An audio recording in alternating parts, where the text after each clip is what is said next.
Well, what's going on, YouTubers? My name is Robert Serrano Jr., and I am the Natural Born Driller. And welcome everyone to WWE SummerSlam 2018 review, or should I say, SummerScam 2018 review. Welcome to WWE. And I'll talk more about that when I get to it. But first of all, I just want to say I apologize for not doing this, early on what came to SummerSlam, long overdue for me. And I just want to apologize for that. But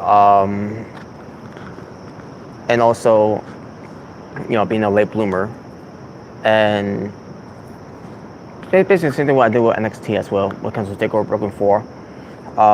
And I still got take care of Raw review, a SmackDown review, a 205 Live review, an NXT review. I'm way behind. I'm gonna try my best to get back on track, and all I gotta do is make the best of it. So yeah, let's get to this. Like I said, this will be the WWE SummerSlam 2018 review, more like SummerScam. Well, once I run to it, the promotion, WWE, the brands of Raw and SmackDown, and when you count the pre-show, 205 Live, when it comes to the cruiserweights. It was sponsored by Cricket Wireless, which I have the service of that, good service in my opinion. MLB Tap Sports Baseball 2018, as an app, a video game app. WWE Elite Collection and Tap Out. Those were the sponsorships. This was WWE SummerSlam, the show from August 19th, 2018, with the attendance of 16,169 WWE fans in attendance at the Barclays Center in Brooklyn, New York. T85. I know who that is, by the way. Welcome. They are obsessed with getting an untalented bum like Reigns over. Unfortunately, yeah.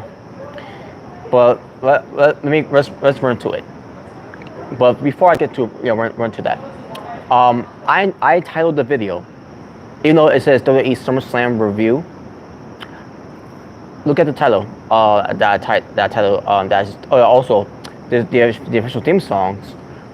Burn the House Down, by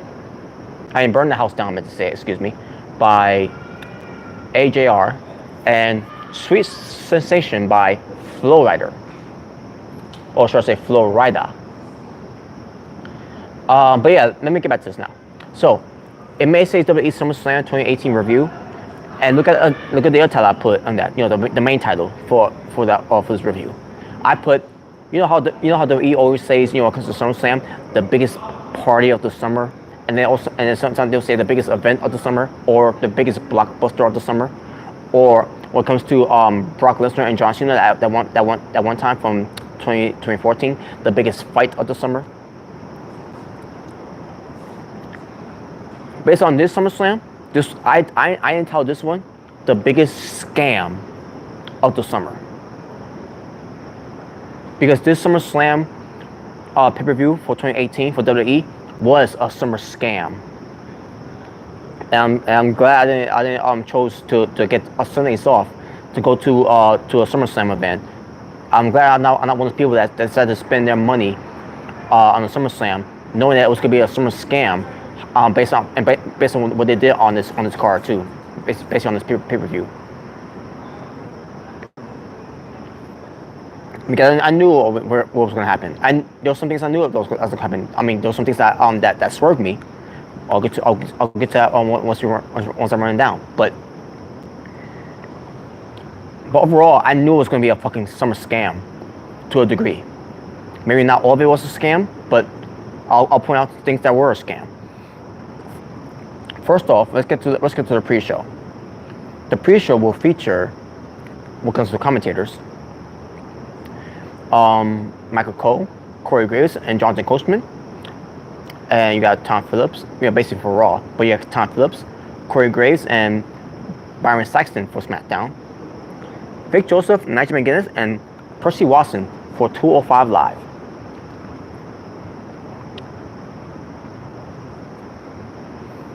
Your pre-show panel, hosted by Renee Young, when it comes to having her panels in WWE Hall of Famer Booker T, Sam Roberts, David Otunga, and WWE Hall of Famer Jerry the King Lawler.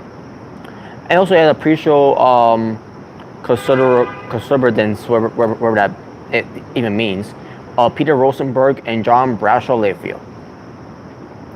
Now let's get to the pre-show match.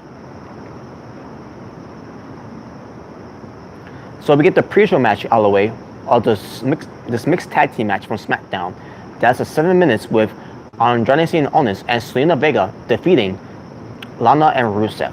And I'll get to half about the match after I go to the rest of the pre-show card. Cedric Alexander defends his WWE Cruiserweight Championship, with D. Brian Kendrick and Gentleman Jack Gallagher being banned from ringside when it comes to Cedric Alexander to defend his Cruiserweight Championship against Drew Gulak, which lasted 10 minutes and 15 seconds. And Cedric Alexander defeated Drew Gulak. Again, I'll get to more of that after I go to the final one now. And the final one was a Raw match. It was a tag team match for the Raw Tag Team Championship that lasted 6 minutes and 15 seconds, where you have the B Team, who are the Raw Tag Team Champions in Bo Dallas and Curtis Axel, versus the Revival in Dash Wilder and Scott Dawson. And the B Team beats the Revival. They defeated the Revival. Now, I pointed out before, I entitled this video, when it comes to this review, the biggest scam of the summer. And here's why. Just the one match that to me is a summer scam to me, and that's the WWE Cruiserweight Championship. It's bullshit that the WWE Cruiserweight Championship title match on the pre-show has to end up on the pre-show instead of being end up on the main card. I mean, if WWE wants to give 205 Live a chance, if WWE wants people to get excited for 205 Live, to watch the 205 Live product, to see how better it's gotten, why not present your 205 Live match on the main show? On the main pay-per-view. But overall, the WWE Cruiserweight Championship match ended up on a SummerSlam pre-show. It's all the one thing that's on why it's a summer scam, because these guys deserve better than to be on the pre-show. These guys should be on the main show. These guys should be performing in front of a live crowd, instead of being in front of a crowd that's being reduced to only a pre-show match. It's the same thing how I feel about with Neville versus Austin Aries from WrestleMania 32. I think that was the year. Basically last year. That's the same way I feel about that one, and that was a great match too. And then we get to this year's WrestleMania, Cedric Alexander versus Mustafa Ali, the finals of the Cruiserweight Championship tournament, pre-show, and it was a good match. I mean, it wasn't the match I thought it ended up being, but it was still a good match. But it shouldn't have been on the main card. It shouldn't have been on the main card of WrestleMania. And I felt about the same way about this match too, for Cedric Alexander versus Drew Gulak. This was a good match. This was the better match than these other two matches that they had on there. It was better than the SmackDown match. It was better than the Raw match. These 205 Live guys just put a better match than the Raw and SmackDown on the pre-show. And they were reduced to a fucking pre-show.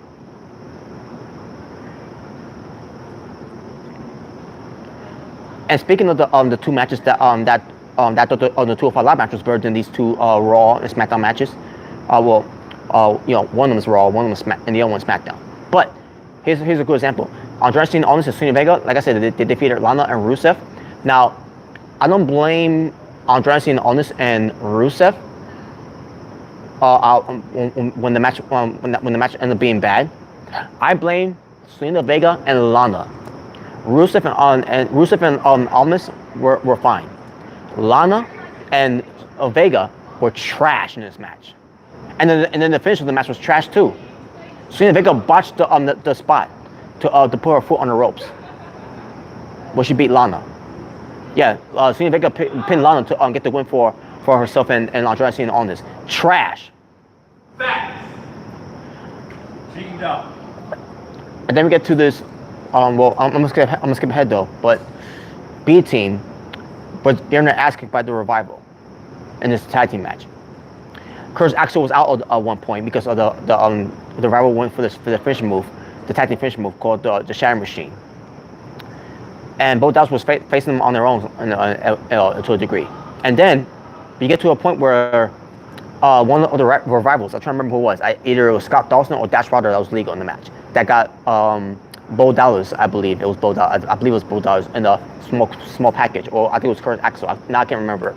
But anyways, so a referee is taking care of the other two that are not legal. And all of a sudden, one again, I can't remember which of the B teams that was illegal or not legal, but all of a sudden, one of the B team landed onto the to reverse the pinfall of that for the Revival to lose instead. Now, let me see if it's the notes here for it.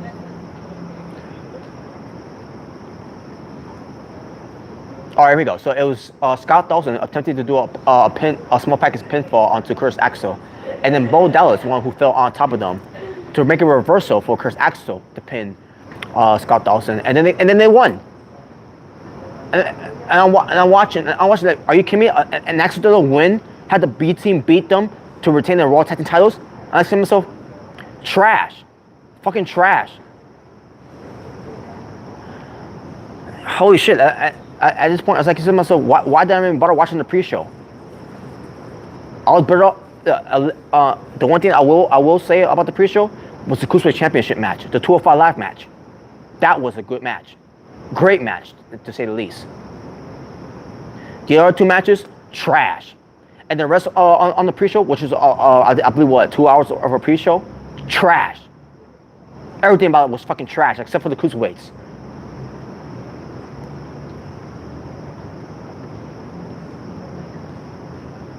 And speaking of the Cruiserweights, like I said, they were having a great match. Going at each other. Drew Gulak and Cedric Alexander, they built up a feud, a rivalry, and it's good, and it's continue on, by the way, after SummerSlam.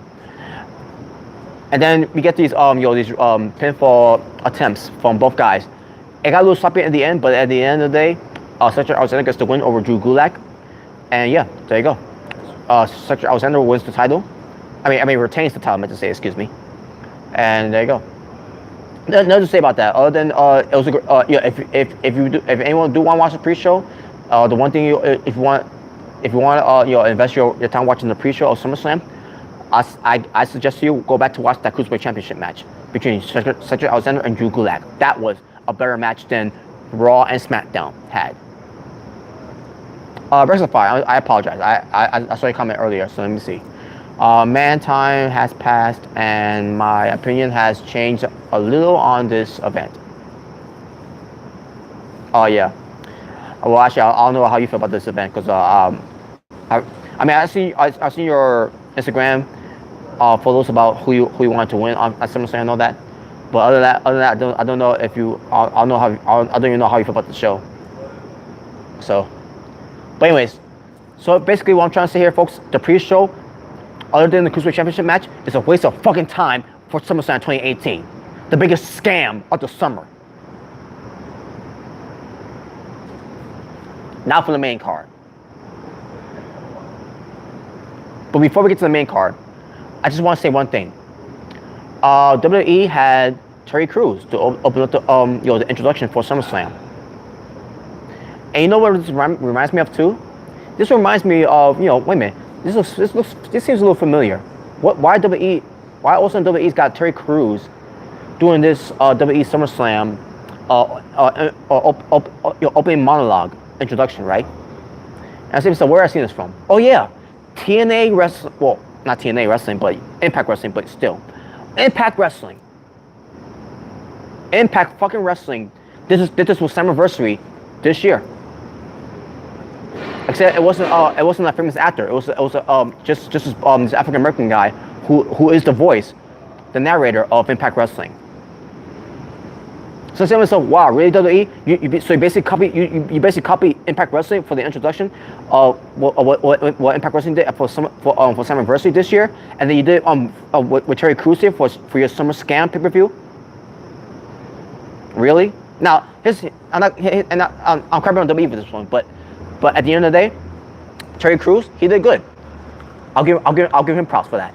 But WWE, I'm not giving you any props for that. I don't care if you did have Terry, if you did that, when it comes to copying Impact Wrestling for what Impact Wrestling did for Summerversary.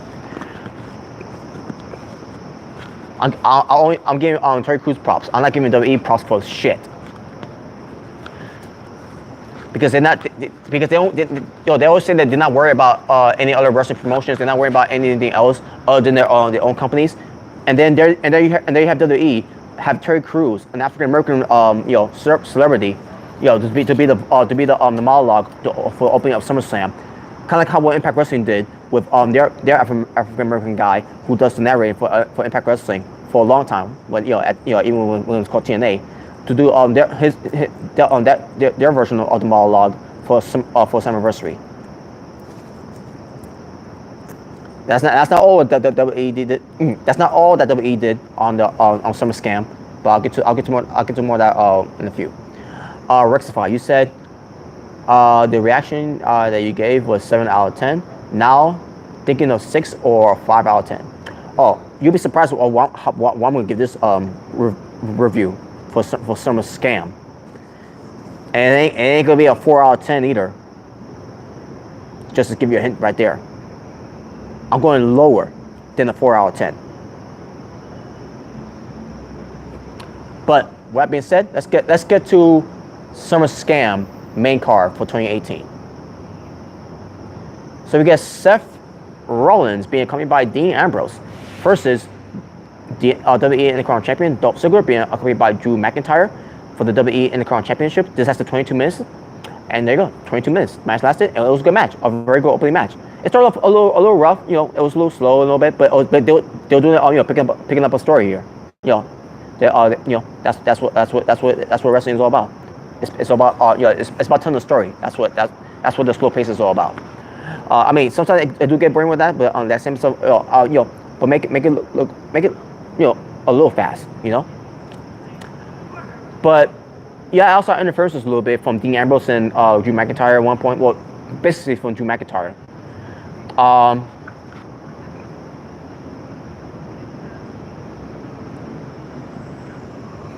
So yeah. So basically, I just want to point out one thing.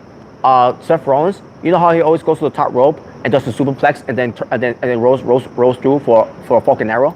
Well, this time he did an inverted suplex instead, like a reversal suplex off the top rope to Dolph Ziggler, and then picks him up again by rolling him through, and goes for the Bloody Sunday. Or should I say the reverse Bloody Sunday. And then Michael Cole on commentary said a sidewalk slam.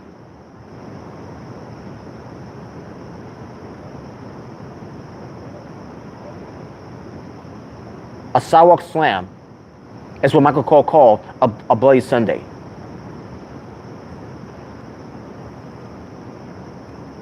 Rectify, by the way, did you hear apparently somebody tried to pull out a gun on Sami Callihan? I don't know the full story. No, I haven't heard about that. That's terrible, by the way. That is terrible. That is terrible. That people will still do that, But hope. Oh man, I don't know. I haven't heard about it. I really haven't heard about it, but I'll look into it whenever I can. But still. But let's get back to this. So, yeah, Michael Cole. Fuck you, Michael Cole. You think that reverse Bloody Sunday that Seth Rollins did is a sidewalk slam? You're fucking trash, Michael Cole.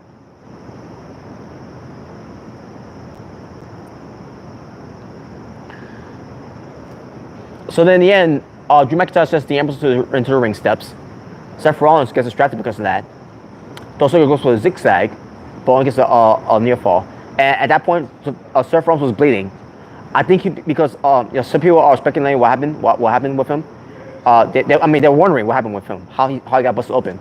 I think because Dolph Ziggler had his fingernails maybe got Seth Rollins a cut, maybe that's what led to him to bleed, maybe. That's my guess, but still. But then Drew McIntyre attempts to interfere again. Dean Ambrose then also gets Drew McIntyre and gets into the Dirty Deeds DDT, which by the way, still can't hit the DDT to save his own life because, again, he's got to hook it up. He's got to hook it up right, lock it in, and hits it. No, he just goes with it. He just does this, boom. You think with Dean Ambrose being gone for a long time, he will try to clean up his Dirty Deeds DDT, his Dirty Deeds DDT. No, it's still the same old Dirty Deeds DDT that he's always doing. Lazy. Whatever. And also in this set, Ziggler getting distracted. Seth Rollins goes for a super kick, and then goes for the curb stomp, which by the way WWE is now calling it the stomp. Fuck that, the curb stomp. And yeah, Seth Rollins wins, and this is his second title because being Intercontinental champion. So yeah, there you go. Nothing to say about that. We get to the Bludgeon Brothers versus the New Day. The Bludgeon Brothers were the SmackDown Tag Team Champions. That lasted 9 minutes and 45 seconds. And because of the New Day, Big E and Xavier Woods was in the match while Kofi Kingston was at ringside. Match itself wasn't that good. It wasn't even decent. It was just a SmackDown match, a TV match that didn't deserve to be on a pay-per-view. In fact, this should have been on the pre-show. This is how the match was going to be booked. And then make matters worse, New Day wins, but only because Roland got his bludgeon hammer and hits. I forgot who. I think it was Big E. Yeah, he had Big E with it. So basically, the Bludgeon Brothers had to retain the tag titles by getting themselves disqualified. After everything that they did with the Bludgeon Brothers by being a dominant tag team,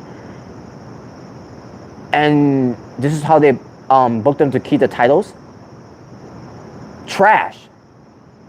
Moving on. Oh god, this match. Well, here's no example of some scam, folks. Braun Strowman versus Kevin Owens for the Money in the Bank contract. And keep in mind in this one, if Braun Strowman loses by any means necessary, either way, he will lose that Money in the Bank contract, and Kevin Owens will win it. So Kevin Owens, he comes out, and then Braun Strowman comes out, and then matches begin. Braun Strowman immediately goes right after Kevin Owens. Just runs him down. And then he goes after him on the outside, runs him down again. Kevin Owens is bumping all over the place. Kevin Owens then also got one super kick on Braun Strowman, but Braun Strowman, he no-sold it. And Braun Strowman got Kevin Owens and chokes them on the stage. Well, actually not on the stage, on the ramp basically, the steel ramp. And I say to myself, what the fuck is was that really necessary? Like, what the fuck was that? Like, there was no need for that. I mean, credit to Kevin Owens for taking that bump, but that was unnecessary because I knew who was going to win this match anyways. They made it look so convenient. They made it look so contrived that Braun Strowman was going to win this no matter what. So sure enough, after that chokeslam on the ramp, Owens is back in the ring with because of Braun Strowman. Strowman then picks him up, hoists him up on give him for his running power slam. That's his finishing move. And I say, wait a minute. It's not gonna be over. It's not gonna be over. Kevin Owens is gonna counter this one, right? He's gonna counter it. No, he doesn't counter it. He gets a power slam, a running power slam by Braun Strowman, and Braun Strowman gets a 3 count in the win. What the fuck was that? And it lasted 1 minute and 50 seconds. Like, what the fuck was that? Kevin Owens didn't get Kevin Owens was squashed.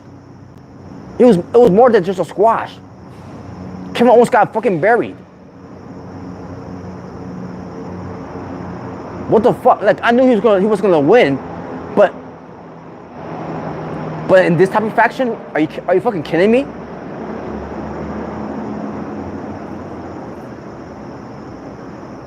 Holy fuck, man! This is your former, you know, Universal Champion, your former United States Champion, your former Intercontinental Champion. This is guy who at one point beat John Cena, one point beat Roman Reigns due to help. Beating AJ Styles, beating Chris Jericho, beating Sami Zayn, beating I was fucking baffled. I can't believe they fucking did this with Kevin Owens. I can't believe they did this to him. What the fuck did he do? What the fuck did he do to deserve this? He didn't deserve that. What the fuck was that about?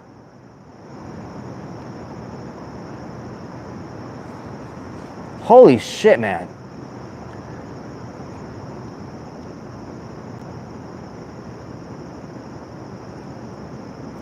And then we get to another SummerSlam moment here. Triple threat match for the WWE SmackDown Women's Championship. 15 minutes and 15 seconds the match lasted. Charlotte Flair versus Becky Lynch versus SmackDown Women's Champion Carmella. So the match happens. Carmella, she showed me something here.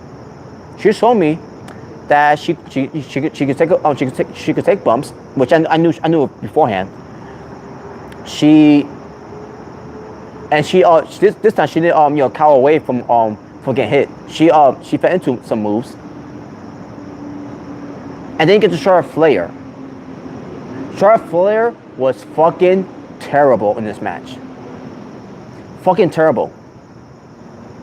Other than the corkscrew moonsault that she did on the outside, other than that, in this match, Charlotte Flair was fucking trash.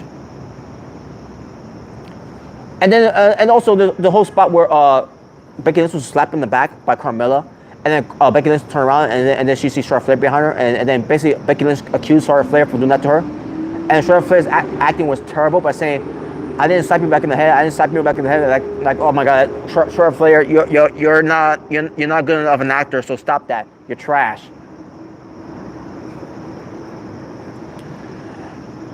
And then she kept on saying that I didn't hit you back in the head and all that. Like, saying to myself, it's fucking competition. Who like whatever. I do have to say one thing. Becky Lynch did cower away from Charlotte Flair's corkscrew moonsault from the outside, and also when it comes to Charlotte Flair, she cowered away from Carmella's drop kick from the top rope. I believe it was a drop kick from the top rope to Becky Lynch and Charlotte Flair, and Charlotte Flair didn't fit into it. Same thing with Becky Lynch when it comes to having outside, when Carmella and Becky Lynch got hit with the corkscrew moonsault, but Becky Lynch didn't fit into it. And also, I want to give credit here to Carmella too. The suicide dive, well, more like a heat-seeking missile onto Becky Lynch on the outside, and it was awesome. I gotta give credit where credit's due. I know I've been saying Carmella is trash, and she's still trash. Mella is still trash, but she showed me something here. She showed me her NXT Carmella. The Carmella from NXT came out from SummerSlam. And then we get to the finish. So Carmella is being trapped by Becky Lynch. Just disarm her, not once but twice, because Carmella at one point got to the ropes. Becky Lynch then got back on her, and then Charlotte Flair comes from behind on Becky Lynch with the natural selection, which looks like shit, and she gets a 3 count in the win. And then the crowd's booed because I hated it. I hated it too. Charlotte Flair didn't deserve that. She has so many opportunities already. She's beaten the streak of Asuka. She's gotten so many championship titles already from Raw because of Women's Championship. Raw, SmackDown. What more can you give to Charlotte Flair? The only thing you haven't given to her yet is the women's Money in the Bank contract, and the win for a Women's Royal Rumble. What more can you get to Charlotte Flair? 16 or 17 Women's Championship titles in the future? Is that why you did this? Because you want Charlotte Flair to be like her dad, Ric Flair? Charlotte Flair ain't Ric Flair. I'm sorry to say that. I don't care if she is the daughter of the Nature Boy Ric Flair. She is not Ric Flair. She will never be a promo color like Ric Flair is. She will never be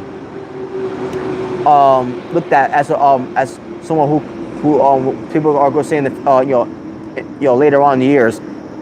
Charlotte Flair is the greatest of all time when it comes to women's wrestling. Well, I'll take that back. She is great what she does in the ring, though. She is. She's what they always call her, the superior athlete, right? Who is naturally the naturally superior athletes like that. I'll try to remember what it was, but still, what the fuck? This was supposed to be Becky Lynch's moment, her time, and they took it away just to give it to Charlotte Flair. And speaking of, and there's no some scam. So basically that right there was some scam, and there's no some scam moment. Remember I talked about how Asuka should have been in the match? Asuka should have been in this match too. But where is she? Catering, not on TV. And even if she is on TV, what's the best they got for her? Kind of promo.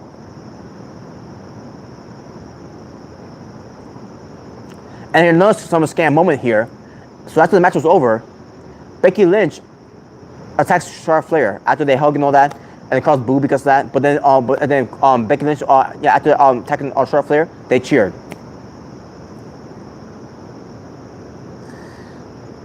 There's another some scam moment here, folks. Becky Lynch did not need to turn heel. It should have been Charlotte Flair turning heel.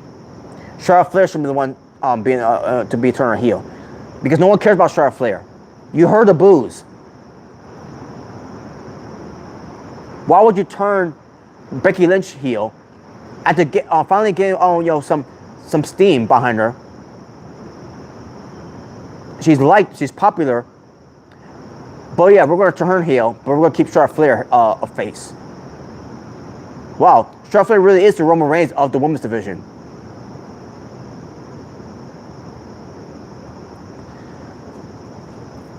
Next match. Samoa Joe versus AJ Styles for the WWE Championship. That's at 22 minutes and 45 seconds. And yeah, Wendy, who was there, AJ Styles' wife and his daughter was there too. Samoa Joe cut a promo saying that he's gonna be coming home without the title and all that, right? So AJ Styles was like, my family here to see me kick your ass and all that. And then also the match starts. Match itself was phenomenal. No point in it there because AJ Styles was being the phenomenal one, but phenomenal match between these two guys. And then the finish. So AJ Styles was ran to the ring steps was whipped into the ring steps by Samoa Joe, and somehow AJ Styles got cut from there. I think the edge of the steel steps may have cut him open, so like that.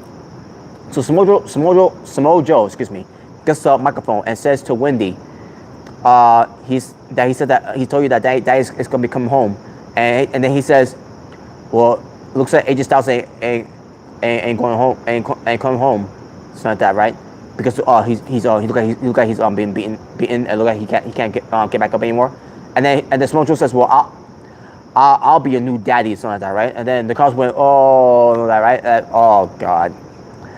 At the moment, I was like, oh God, really? They're going for that in this route? So then AJ Styles snapped. He got up, go after Samoa Joe, starts beating him up and all that, and then they try to break it up and everything. Styles attacks everyone. They'll try to, I think the securities. And then AJ Styles gets a steel chair. And I said, so no, don't miss a steel chair. And he misses a steel chair. DQ. I said, so fuck, man. Like, I understand that on the finish of that the match, AJ Styles was he lost his cool. He got too emotional. Reminds me of Nakamura, when it comes to that. But still, but at the same time, like really, this stupid storyline that I did get into at one point, but not because of the stupid storyline where AJ Styles got lost his cool because Samoa Joe was going to his family and all that.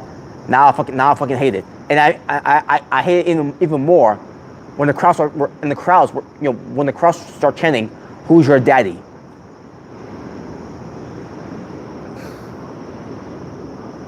So all of a sudden AJ Styles is beating up on Samoa Joe with a steel chair, and then Wendy at one point tells something to stop it, and then AJ Styles stopped, and AJ Styles goes to his wife and his daughter there, and then his daughter was saying to AJ Styles, "Daddy, you're bleeding," and AJ Styles was hugging her and all that, and then she wanted to get away from him,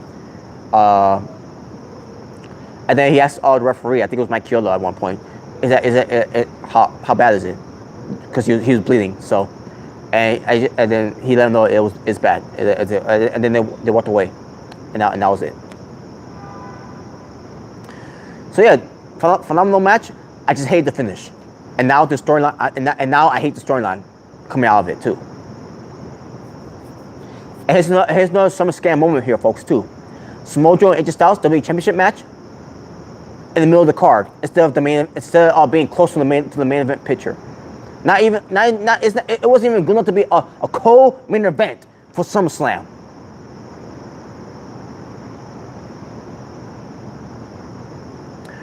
Next match. Oh, before I get to that, I gotta talk about this one thing. Elias, he came out to do his concert, but he didn't get a chance to because his guitar broke, and then he started getting mad, throwing his guitar around and all that, and then he leaves. And I said to myself, what the fuck was the point of that? Just for like a Raw segment. There was no need for that. You completely wasted everyone's time. And WWE was like, we're going to cancel this concert that Elias was supposed to have on the Saturday, and we're going to have him do a concert on SummerSlam instead. And then he doesn't even do a concert. So yeah, waste of fucking time.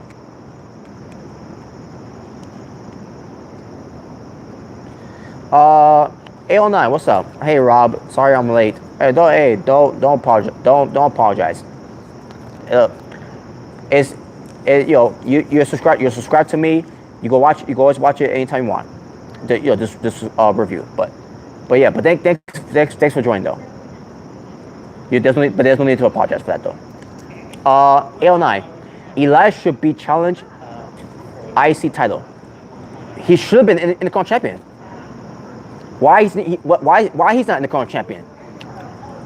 Why has he been Dolph Ziggler at one point? And now the top back on Seth Rollins. Why?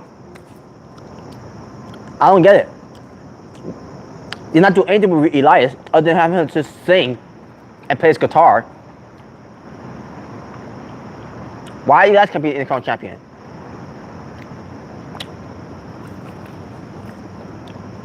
But whatever, right? Miz versus Daniel Bryan. 23 minutes and 30 seconds the match lasted. Great match. Oh, before I get to that, by the way, Miz was being confronted by the former Miz Taraj, which is they're now the B team, Bo Dallas and Curtis Axel. And then the Miz was like, turn down, you want to be part of my, well, I try to remember what was said here. Maybe don't check here.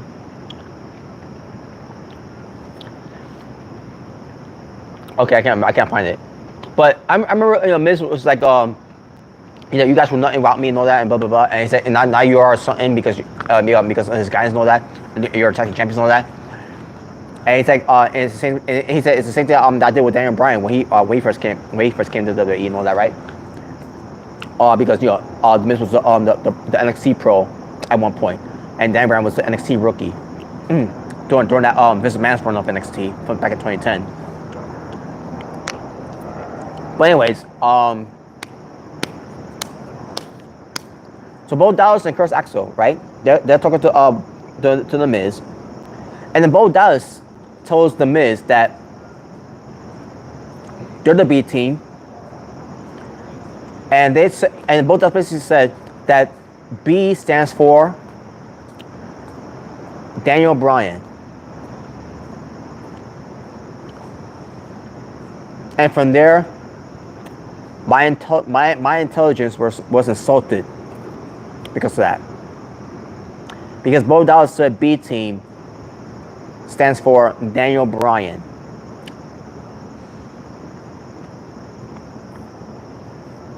So I skipped it. I skipped the promo. Because there was more to it than that. But I'm like, so B stands for Daniel Bryan.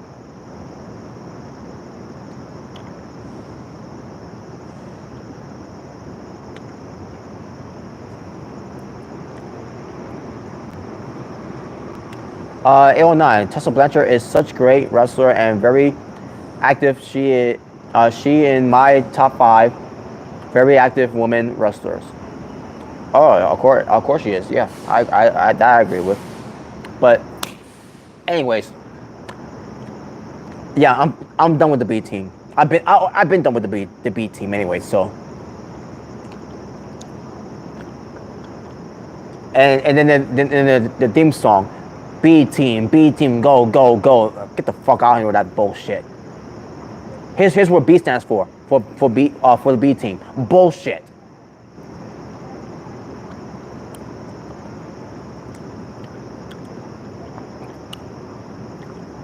Or bums, because that's what WWE is booking them as, bums.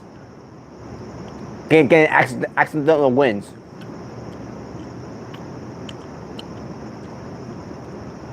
Anyways, back to this.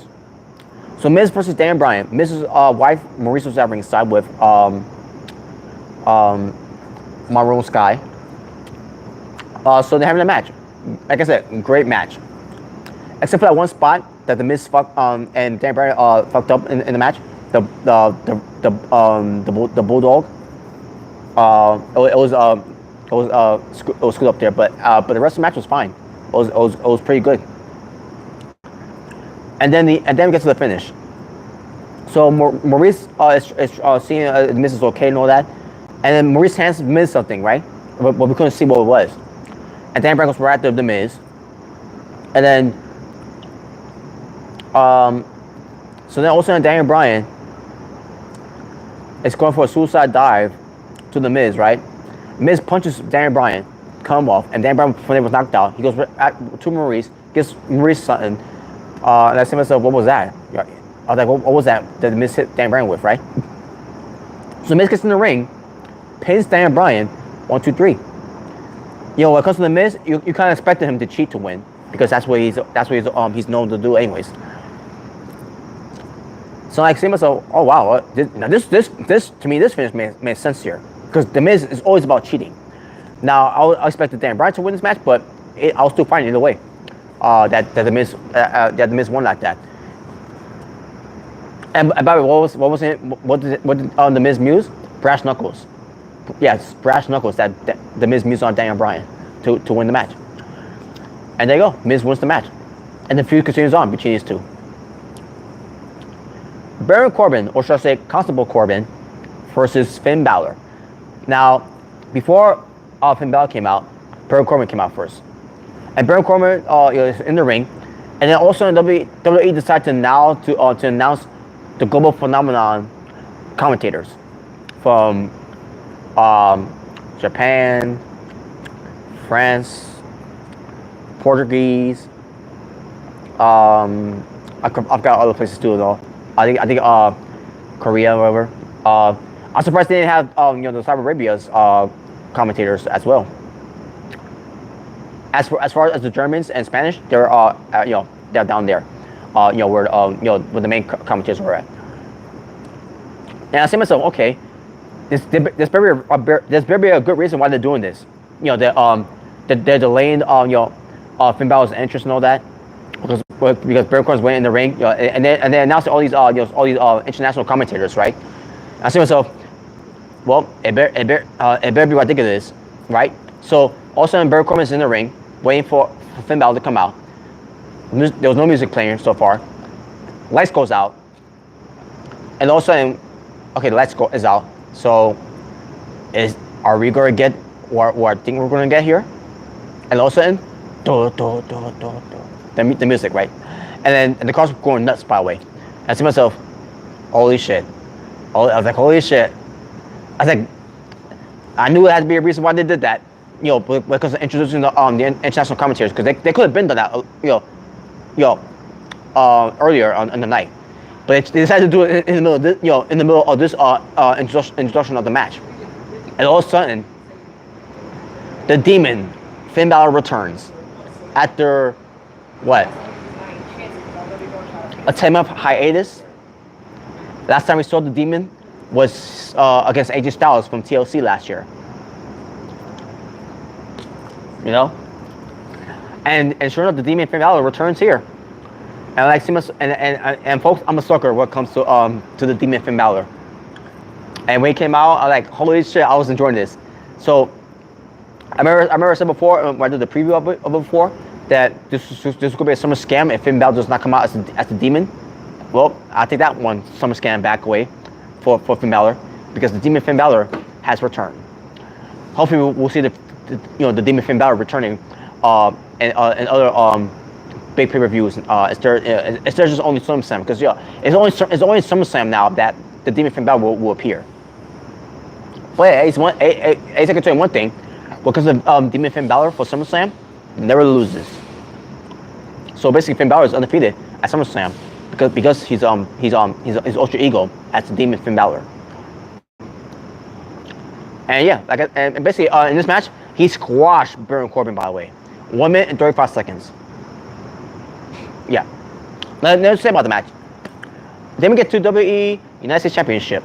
11 minutes it lasted with the WWE United States Champion Shinsuke Nakamura versus the charismatic enigma Jeff Hardy. This match was good. It was good storytelling. It was a fun match.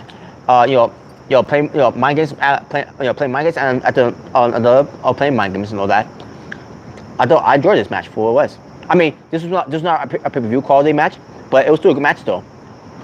And in the end, the right guy won, in my opinion. But here's what happened in this match though. Jeff Hardy tried to go for a Swanton Bomb onto Shinsuke Nakamura. Well, first he did the Swanton Bomb in the ring, but then Nakamura got to the ropes though to break up the count. And then Jeff Hardy goes for another Swanton Bomb on the apron, but Nakamura got out of the way, and Jeff Hardy took a nasty bump on the apron. Like, holy shit, man, you crazy son of a bitch! Don't put Jeff Hardy in the Hell in a Cell. For this month's pay-per-view. He might do something crazy in that match. And he's in his fucking 40s. This guy's is indestructible. He's not human. How in this day and age is he's not in crutches or whatever, wheelchair? How is it that Jeff Hardy is doing all this is still who now is no longer in his prime anymore, but he can still go? How is it that Jeff Hardy is still walking and still commands to do all these things, and Matt Hardy is on the verge of retiring? And he's the oldest. Matt Hardy is the oldest. Matt Hardy never took these type of crazy bumps. Jeff Hardy has always been taking these type of crazy bumps, because Jeff Hardy is a daredevil in professional wrestling, next to Sabu, the human, the suicidal, homicidal, genocidal, death-defying maniac, Sabu. But Jeff Hardy, all these crazy bumps that he's taken all these years, and Jeff Hardy is still doing this. But Matt Hardy, who's not like Jeff Hardy, who doesn't take these crazy bumps, Matt Hardy is going to be on the verge of retirement. Because and we still don't know if he's going to retire yet, because I mean we heard reports that he's going to retire, but still we don't know the full story of it yet. You could tell that Matt Hardy's not what we used to be anymore. He's all broke. He's broken. No point intended there.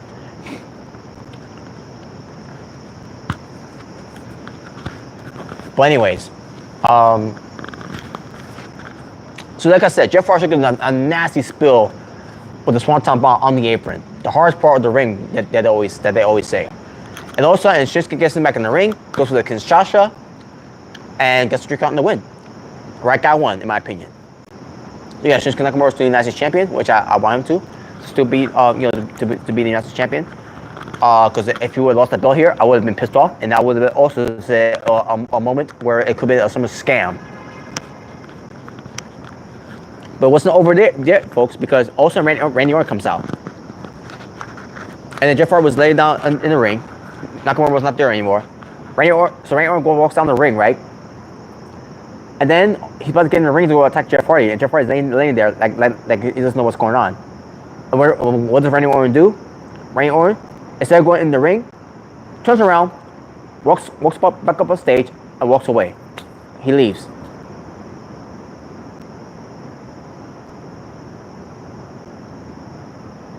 Why even do that? What was the fucking point? You had Randy Orton out there in his wrestling gear. And he got his hoodie too. You had Randy Orton out there looking like the Viper Randy Orton, know that, right? To walk down there and then to walk back up and then leave. Yeah, hey, Randy Orton, he better got paid good for doing that. But basically doing nothing.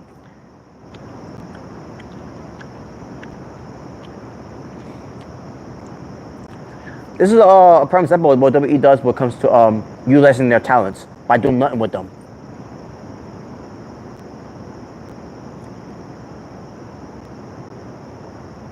Why even bother doing that? Fuck off. Oh, I should mention one thing about it, folks. I forgot to mention this. They did this graphic thing that they do before the match starts, right? I did the one with Braun Strowman and with Braun Strowman and Kevin Owens. I did also the one with AJ Styles and Samoa Joe. And I was sitting there watching this, and I was saying to myself, this is what the UFC did. And I was saying to myself, if WWE wasn't worried about, that the UFC is not a competition to know that, then why are they going for the route of to do these type of graphics things, to show everyone what's the next match?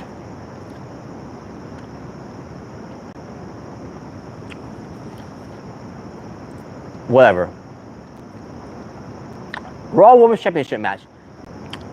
Ronda Rousey versus the Raw Women's Champion Alexa Bliss. Before the match started, Natalya Neidhart came out, and she was wearing her dad's jacket that he wore back in 1990.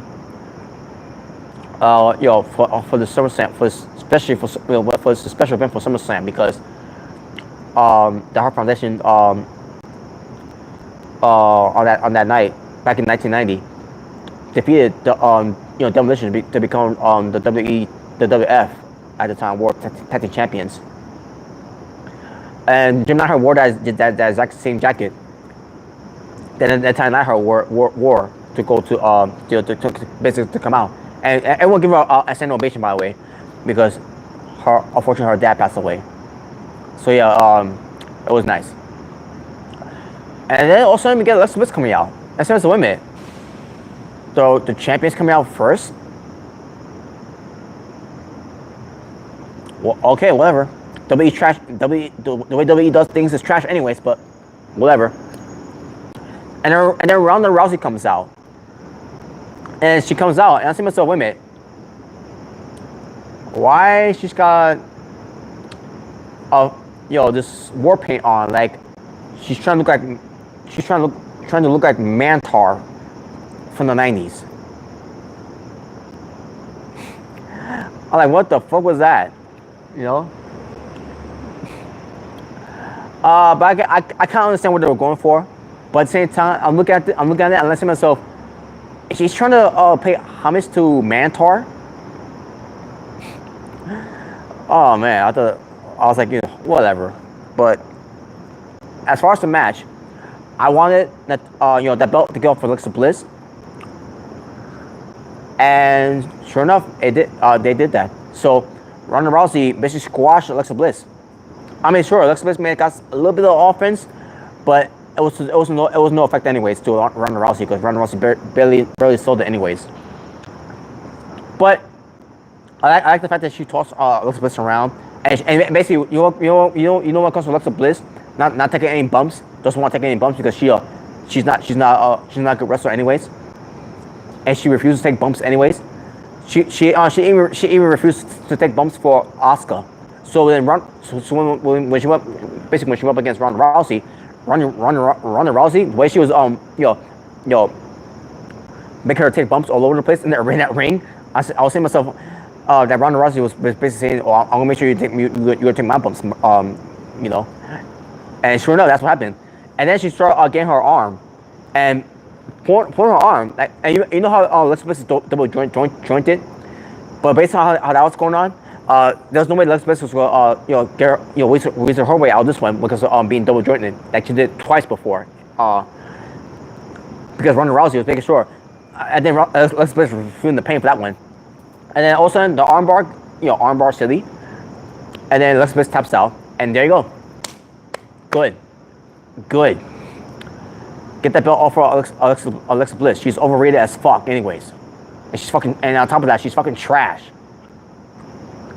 So yeah, Ronda Rousey is the new World Women's Champion. I forgot to mention this too. The Bellas, they were there. I forgot to mention that too, though. But earlier in the night, the Bellas were out there. They're being interviewed by Renee Young backstage. They're basically plugging their shows on YouTube, on E Network, and then Nikki Bella is being an asshole to her sister as always because Nikki Bella is a fucking evil woman. Fuck her. Never liked her because of I like Brie Bella. I hate Nikki Bella. It's just something about her. I just get this bad vibe about Nikki Bella.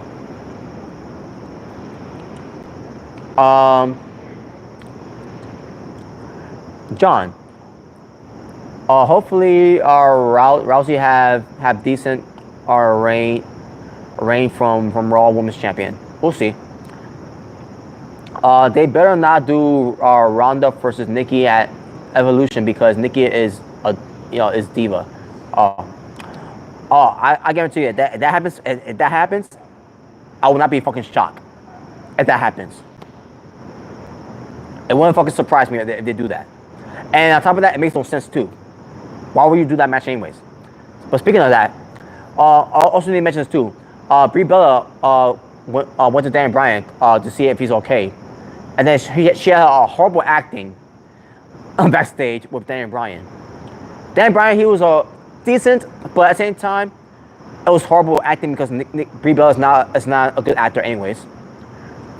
And then the whole thing was to tell Daniel Bryan to fight for your dreams and all that, and like oh my god, that was a bad segment. That was bad.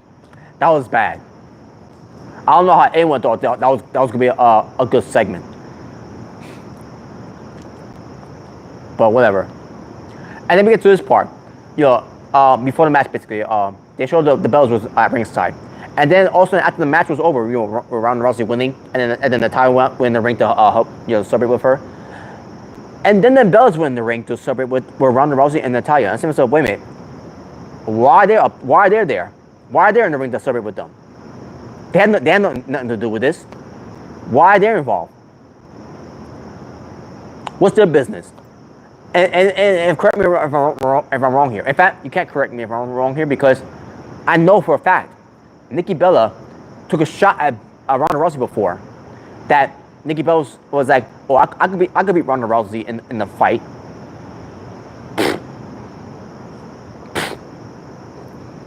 The fuck out of here with that bullshit. Basically taking a shot at Ronda Rousey that she could beat her in a real fight. And then we get to this segment here after Ronda Rousey won the Raw Women's title, and then the bells are earning their summary with Ronda Rousey, and I say, this makes no fucking sense. That made no fucking sense. Why? That's WWE for you though. Don't apply the logic to wrestling. Whatever. Okay.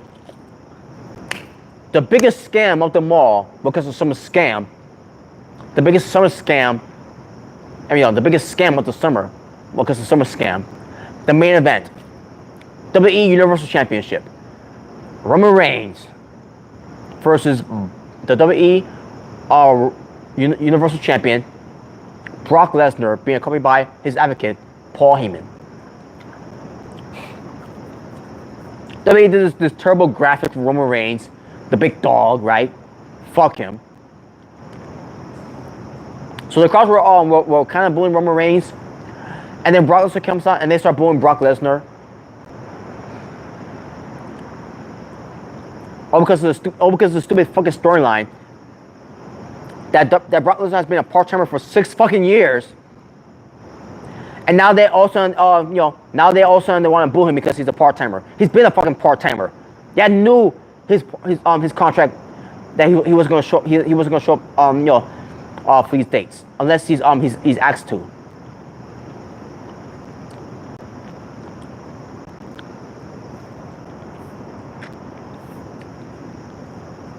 So the match was getting ready to start, right? And then Braun Strowman comes out, and this is where it led to the biggest scam of the summer. So Braun Strowman comes out. We all thought he was going to cash in to make this a triple threat match because no one wants to see this match again. No one doesn't want to see Roman Reigns versus Brock Lesnar again. And WWE knows that too. So what did WWE do here? Braun Strowman comes out here. He says he's not going to cash in people when people had their backs turned, right? He says so. The winner of this match, he's going to cash in, and he said one of them is going to get these hands, right? And he also called Roman Reigns. He called Brock Lesnar Beastie Boy, which I thought was funny though. So Braun Strowman says he's going to stand there on the outside to watch this match the entire time, and that right there is why it became the biggest scam of the summer for SummerSlam. Because if the fans were true to their words, and they was going to walk out because that was going to be the main event. Well, guess what? Vince McMahon had you all staying there to watch this, to see if there was going to be a cash in. Which, by the way, there was no cash in.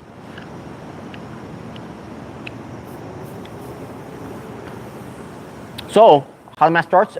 Roman Reigns was 3 Superman punches. The second one was shit. And the other ones were shit too, but the second one was complete shit. Oh, Springer's on. He goes for 2 spears. He goes for a third one, but Brock Lesnar catches him with a guillotine. And then Brock Lesnar goes to, he basically gets some German suplexes on Roman Reigns.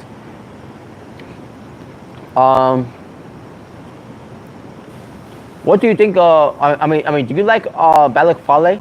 Yes, I do. He's a fucking badass. I like him. He's a fucking cool dude. It's pretty cool. Balak Fale. I like him. Yeah, I do like him.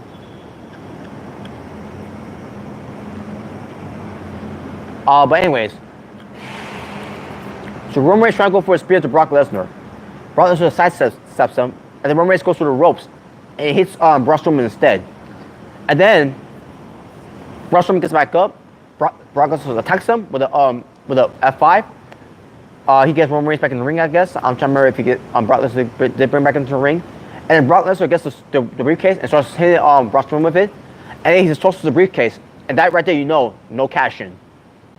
And on top of that, Braun Strowman being beaten down. And then Brock Lesnar gets a steel chair. Hits Braun Strowman with a steel chair. And he gets in the ring. He's going to try to hit Roman Reigns with a steel chair.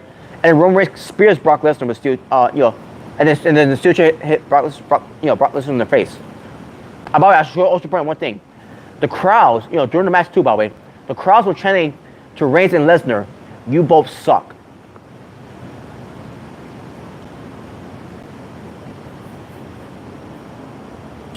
These fans once cheered for Brock Lesnar.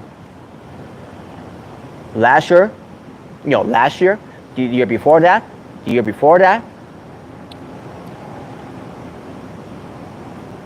Why all of a sudden they decided to change their minds and say that Lesnar is, Lesnar sucks?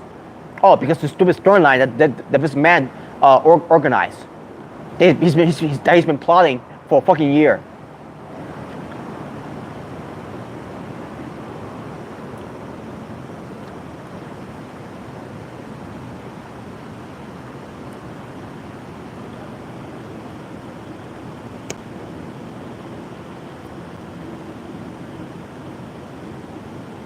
Fuck these fans. These fucking hypocrite and backstabbing fans. Fuck them all. For even saying that Brock Lesnar sucks. Yeah, you can say Roman Reigns sucks, but you can't say Brock Lesnar sucks. You gotta be fucking stupid to say that Brock Lesnar sucks, along with Roman Reigns. Saying that Reigns and Cena sucks is one thing, which is it's true because Cena and Reigns, they do both suck. But you don't add in Brock Lesnar in that category. Brock Lesnar does not add in that category of being the guy who sucks. Roman Reigns sucks. John Cena sucks. Brock Lesnar doesn't suck.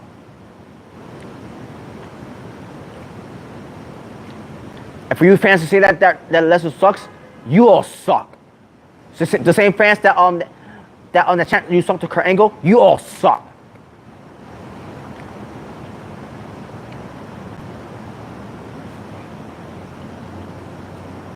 All you fans are the big part of the problem with the WWE right now, because you just have to give them your money, and you just have to show into their show at SummerSlam, and you all been scammed. But the finish here, Roman Reigns beats Brock Lesnar. I hope you're all fucking happy.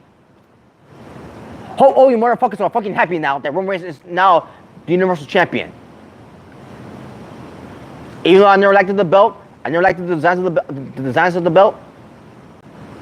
But at the same time, look at the guys who held on to that belt. Finn Balor, even though it was for 24 hours. Kevin Owens, even though it was because Finn Balor got hurt, and then what happened after that?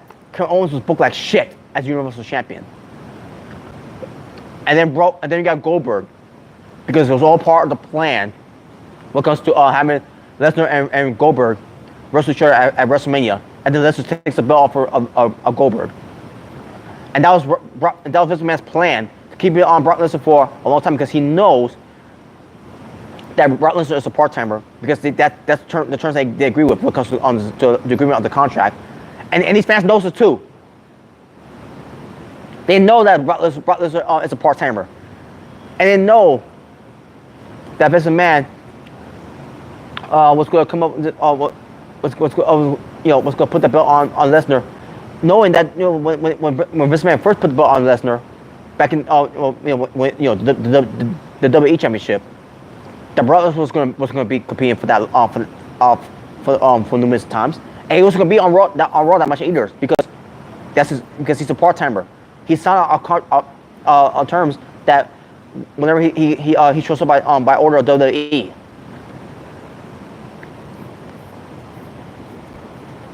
If anyone is to blame for this, it's WWE, not Brock Lesnar. Brock Lesnar didn't ask to become champion. They did. The WWE put the belt on Brock Lesnar.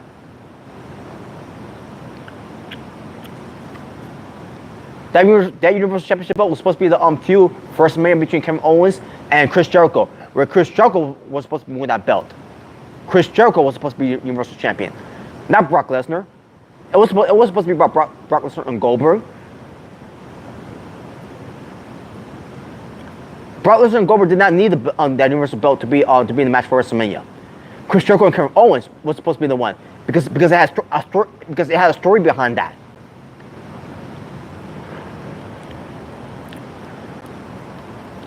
But then this man just decided to put the belt on Brock Lesnar.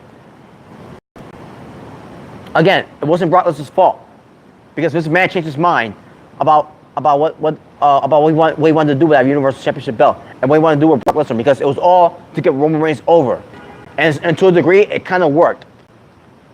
And along the way, putting the shoe back together.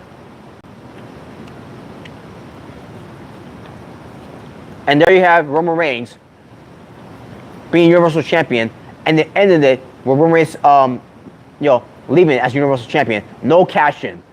The biggest scam of the summer for SummerSlam 2018. And you all fell for it.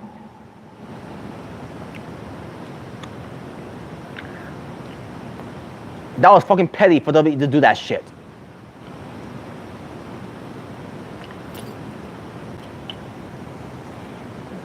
All the hard work that WWE did for Brock Lesnar to get over with these fans, it's all been wasted. For what? For boring fuckface. For the uncharismatic anathema. For dipshit knucklehead. The big retard in Roman Reigns. And now Roman Reigns is now Universal Champion. Ending the 504 days of Brock Lesnar's reigns of being Universal Champion. And WWE could say that Brock Lesnar is the worst Universal Champion of all time. Bullshit. And WWE could also say that he's not a fine champion. Bullshit. Brock Lesnar is a fine champion. Brock Lesnar is the best Universal Champion of all time. Roman Reigns ain't no fine champion in my eyes. Roman Reigns ain't no best Universal Champion of all time either. Because I guarantee you, WWE is going to say that somewhere down the line. Roman Reigns is the best Universal Champion of all time, however, or greatest. Stick it up your fucking ass. Roman Reigns ain't entertaining to me. I'm not a fan of Roman Reigns. I don't like Roman Reigns. I fucking hate Roman Reigns. I'll never be a fan of his. I will never get behind Roman Reigns. He never appealed to me from the get-go. He's a fucking failure. He's not legit. He is not a fucking badass. He's not fucking cool. He's an entitled, smug douchebag motherfucker who can't get over, and on top of that, he's fucking boring. So good job, Roman Reigns. Congratulations, Roman Reigns. Will you be Universal Champion? Even though I never liked the look of that belt, anyways. That belt, I still to this day hate the look of that belt. That piece of shit fucking belt. Look at that Stephanie McMahon had her period blood all over it. So yeah, Roman Reigns, congratulations, because that Universal Championship belt used to have prestige when it comes to Finn Balor, Kevin Owens, Goldberg, and Brock Lesnar. But now with Roman Reigns having that belt now, it lost its prestige. So congrats to you, Roman Reigns. That ugly ass belt is all yours. And I hope all fans are happy about that too. Hope you got what you wanted. Hope y'all just the money was worth it too.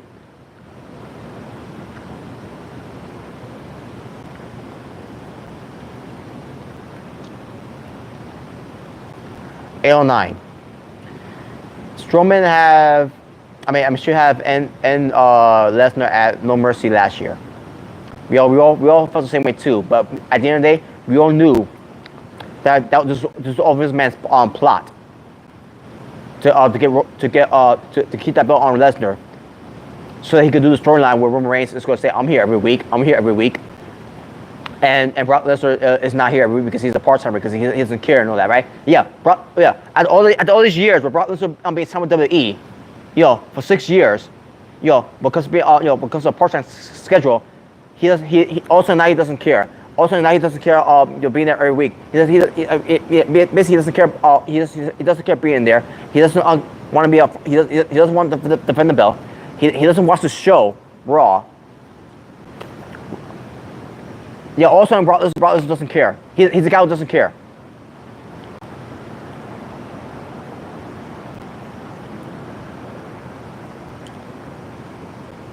I don't know if people realize this too, but they buried Brock Lesnar by doing this fucking storyline. How did they bury him? Listen to the crowd reaction that Lesnar gets now. Boos.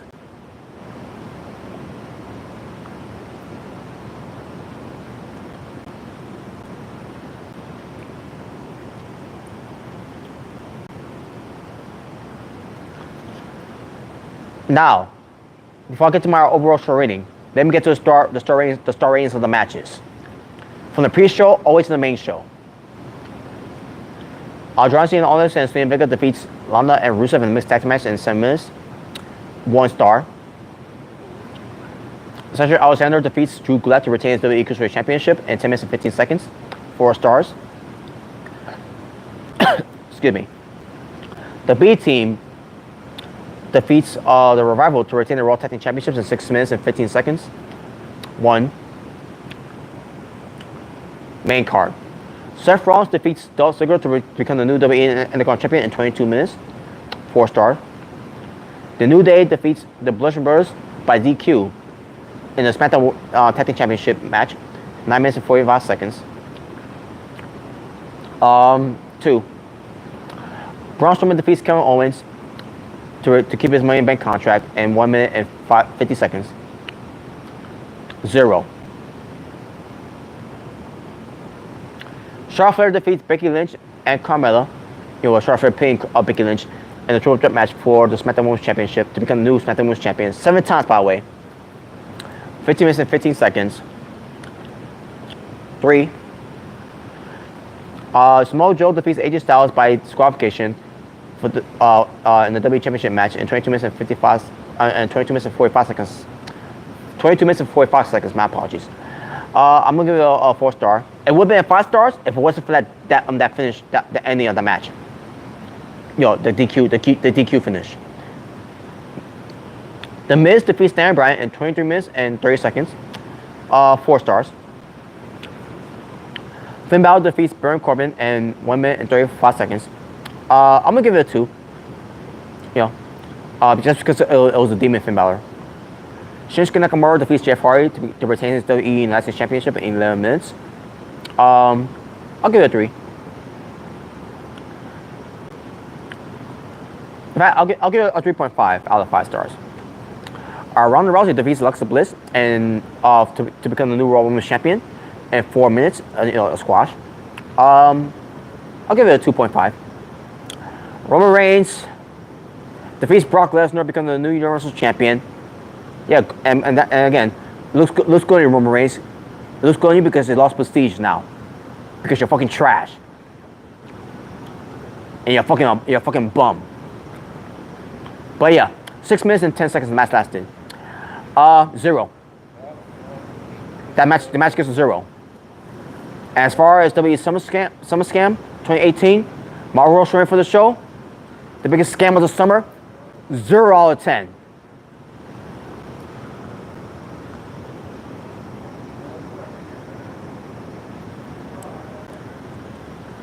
And with that being said, thank you all for watching. If it's your first time watching me, my name is Robert Serrano Jr., Natural Born Driller. Please subscribe if you haven't yet. If you enjoyed this review, give it a thumbs up. If you didn't enjoy it, give it a thumbs down. The choice is yours. Yours alone. And with that being said, thank you all for watching. You all have a good night. Thank you for the like comments too.